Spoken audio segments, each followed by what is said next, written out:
வணக்கம். Welcome to our channel பாப்பா stream. Hope you all are good and நானும் ரொம்ப சூப்பராகவே இருக்கேன். இன்றைக்கி ஒரு சூப்பரான ரெசிபி வீடியோ தான் ஷேர் பண்ண போகிறேன். பீஃப் கிரேவி வித் கிள்ளி பரோட்டா. அதுக்கு நான் ஃபஸ்ட்டு 1 kg பீஃப் வாங்கி அதை நான் வேக வச்சு எடுத்துக்கிட்டேன். அண்ட் நீங்கள் குக்கரில் வேக வைக்கும் போது உப்பு ஆட் பண்ணிக்கோங்க, அப்போ தான் வந்து டேஸ்ட் நல்லாயிருக்கும். இந்த ரெசிபி நான் வந்து லஞ்ச் அண்ட் டின்னர் ரெண்டுத்துக்குமே சேர்த்து தான் பண்ணிகிட்டு இருக்கேன். ஸோ அதனால தான் நான் வந்து பீஃப் வந்து 1 kg எடுத்திருந்தேன்.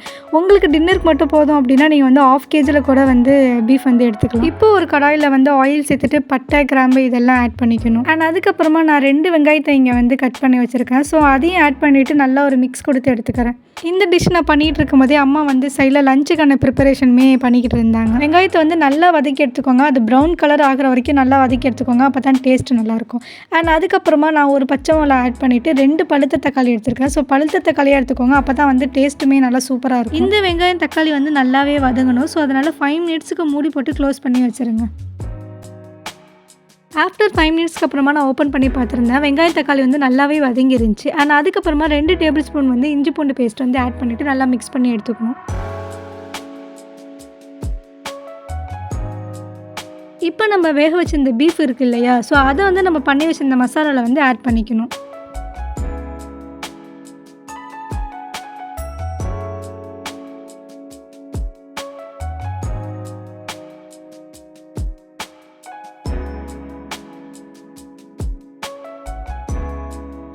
அண்ட் பீஃபை வந்து இதில் போட்டதுக்கப்புறமா லைட்டாக ஒரு மிக்ஸ் கொடுத்துட்டு இப்போ சீசனிங் வந்து ஆட் பண்ணிக்கலாம். மிளகாய் தூள் வந்து 1 ஸ்பூன் ஆட் பண்ணிக்கிருக்கேன். உங்களுக்கு காரம் அதிகமாக வேணும் அப்படின்னு நினச்சிங்கன்னா நீங்கள் 2 ஸ்பூன் கூட ஆட் பண்ணிக்கலாம். அண்ட் அதுக்கப்புறமா நான் வந்து தயிர் வந்து கொஞ்சம் ஆட் பண்ணியிருக்கேன். நீங்கள் தயிர் ஆட் பண்ணிங்க அப்படின்னா டேஸ்ட் வந்து ரொம்ப சூப்பராகவே இருக்கும். ஸோ அதனால் நீங்கள் வந்து தயிர் ஆட் பண்ணிவிட்டு அதையுமே கொஞ்சம் ஜென்ரலாக ஒரு மிக்ஸ் கொடுத்து எடுத்துக்கோங்க.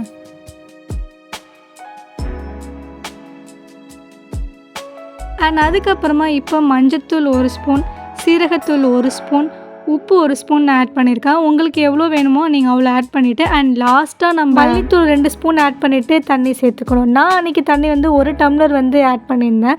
உங்களுக்கு 2 டம்ளர் வேணுன்னா கூட நீங்கள் ஆட் பண்ணிக்கலாம். ஆட் பண்ணிவிட்டு நல்லா மிக்ஸ் பண்ணி எடுத்துகிட்டு ஒரு மூடி போட்டு க்ளோஸ் பண்ணி வச்சுருங்க. அண்ட் நல்லா மிக்ஸ் பண்ணி விடுங்க. அதோட மசாலாலாம் வந்து அதில் இறங்குற மாதிரி. ஸோ அப்போ தான் வந்து சாப்பிட்றதுக்கு வந்து டேஸ்ட் நல்லாயிருக்கும்.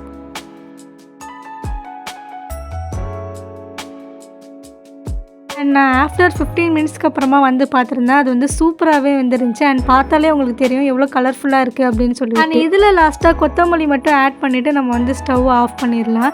அண்ட் இது பார்க்குறதுக்கே ரொம்ப கலர்ஃபுல்லாக இருக்குல்ல. அண்ட் டேஸ்ட்டுமே ரொம்ப சூப்பராக இருந்துச்சு. ஆனால் எனக்கு ரொம்ப பிடிச்சிருந்துச்சி.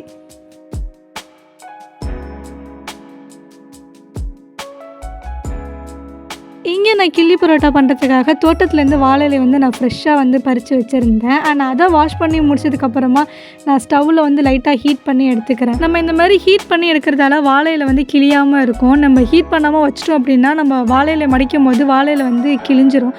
ஸோ அதனால் ஹீட் பண்ணி எடுத்துக்கோங்க.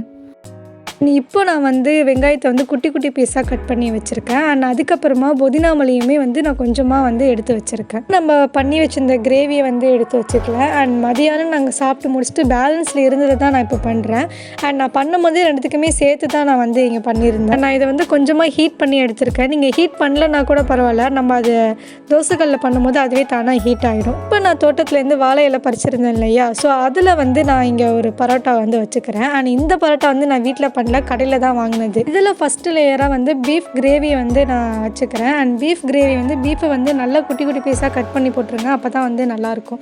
அண்ட் அதுக்கு மேலே செகண்ட் லேயராக நம்ம ஆனியன் குட்டி குட்டி பீஸாக கட் பண்ணி வச்சுருந்தோம் இல்லையா, ஸோ அதுவுமே நான் சேர்த்துக்கிட்டேன். தென் அதுக்கப்புறமா இன்னொன்று ஒரு பரோட்டாவை அது மேலே வச்சு அப்படியே க்ளோஸ் பண்ணிவிட்டு நம்ம பண்ணி வச்சுருந்த பீஃப் கிரேவியை வந்து கொஞ்சமாக அதில் ஸ்ப்ரெட் பண்ணி எடுத்துக்கணும். தென் சேம் அதே ப்ரோஸ் தான் நம்ம திருப்பி பண்ண போனோம். பீஃப் கிரேவி வந்து மேலே வச்சுட்டு அண்ட் அதுக்கு மேலே நம்ம கட் பண்ணி வச்சுருந்த வெங்காயத்தை ஆட் பண்ணிவிட்டு தென் இந்த டைம் வந்து கொஞ்சம் புதினா மல்லி மட்டும் மேலே ஆட் பண்ணிவிட்டு வாழை இலையை அப்படியே மடித்து விட்டுற வேண்டியது தான். இப்போ மடித்த வாழை இலை நூல் போட்டு கட்டிட வேண்டியது தான். ரொம்ப டைட்டாக கட்டிடாதீங்க. வாழை இலை பிஞ்சிருச்சு அப்படின்னா தண்ணி உள்ள போயிட்டு நம்ம பண்ணது எல்லாமே வேஸ்ட் ஆகிடும். ஸோ அதனால் கொஞ்சம் லூஸாகவே கட்டிக்கோங்க. தென் இப்போ தோசைக்கல்லில் வந்து தண்ணி சேர்த்துட்டு நம்ம பண்ணி வச்சிருந்த கிள்ளி பரோட்டா வந்து இதில் போட்டு 2 சைடுமே நல்லா திருப்பி எடுத்துக்க வேண்டியது தான்.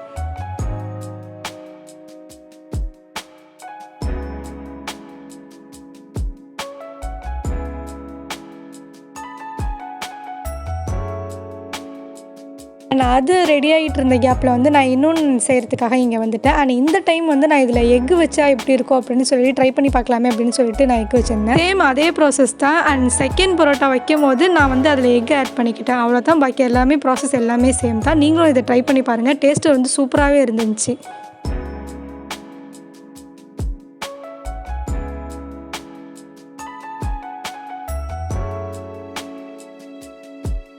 இங்கே நம்ம ஃபஸ்ட்டு பண்ணது வந்து சூப்பராகவே ரெடி ஆகிடுச்சு. உங்களுக்கு பார்த்தாலே தெரிஞ்சிருக்கும், அந்த வாழை இலையை வந்து ஃபுல்லாக சுருங்கி அண்ட் சூப்பராகவே ரெடி ஆகிடுச்சு. இதை தோசைக்கல்லேருந்து எடுத்ததுக்கப்புறமா நம்ம எக்கு வச்சு பண்ணியிருந்தோம் இல்லையா, ஸோ அதை போட்டுடலாமே அப்படின்னு சொல்லிட்டு அதையுமே நான் இங்கே வந்து போட்டுட்டேன். நம்ம எவ்வளோ தண்ணி ஊற்றி 2 சைடுமே திருப்பி போட்டு இருக்கிறோமோ அந்தளவுக்கு டேஸ்ட்டு வந்து சூப்பராகவே இருக்கும்.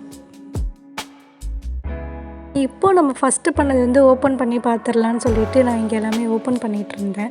ஆனால் உங்களுக்கு பார்த்துருந்தாலே தெரிஞ்சிருக்கும் இந்த வாழையிலேருந்து எவ்வளோ ட்ரை ஆகிருக்கு அப்படின்னு சொல்லிட்டு.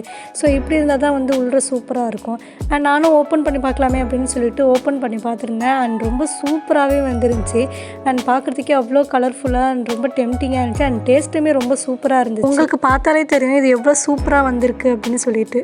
ஆனால் இது வந்து நம்ம உள்ள எக்கு வச்சு பண்ணியிருந்தோம் இல்லையா, ஸோ அதுவுமே வந்து இங்கே சூப்பராக ரெடியாக இருந்துச்சு. ஆனால் இதுவுமே வந்து டேஸ்ட்டு ரொம்பவே சூப்பராக இருந்துச்சு. ரெண்டுமே எனக்கு ரொம்ப பிடிச்சிருந்துச்சி. நீங்கள் இந்த டிஷ் ட்ரை பண்ணி பார்த்துட்டு எப்படி இருந்துச்சுன்னு சொல்லிட்டு கமெண்ட் பண்ணுங்கள். சப்ஸ்கிரைப் பண்ணாதவங்க சப்ஸ்கிரைப் பண்ணிக்கோங்க. அண்ட் இதேமாரி நான் உங்களை இன்னொன்று ஒரு இன்ட்ரெஸ்டிங்கான வீடியோவில் மீட் பண்ணுறேன். Bye guys.